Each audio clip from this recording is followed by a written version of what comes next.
Jonas Tallberg, you are a professor of political science at Stockholm University, and your work revolves a lot around international institutions and international organizations. Now, why are these international institutions important for addressing global connected risks, such as climate change or the likes? Well, the most major risks and problems today are transboundary or cross-border in their orientation. Think about climate change, think about financial instability, think about poverty, think about other kinds of risks or problems. And then typically we would say that these are problems that cannot be dealt with by individual states, but need to be dealt with collectively by states and by other actors in some kind of international or global fora. And international institutions or organizations, they present these kinds of fora for negotiating international rules that can help us solve these kinds of problems. Mm. And what would you say are the main issues with these international institutions?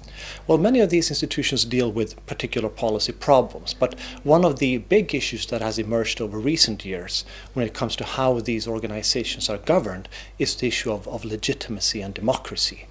Many speak of these organizations as having democratic deficits, and typically what is meant by that is that the kind of democratic governance that we are accustomed to from the national level is not the normal principle in these international organizations. So citizens have less immediate influence, less democratic control over these international organizations. Mm. So we're talking about a global type of democracy. Now, what would that be, and how would you say that's relevant for these risks? Well, those who suggest that there is a democratic deficit in global governance, they also often formulate proposals as to how global governance or international organizations could become democratized.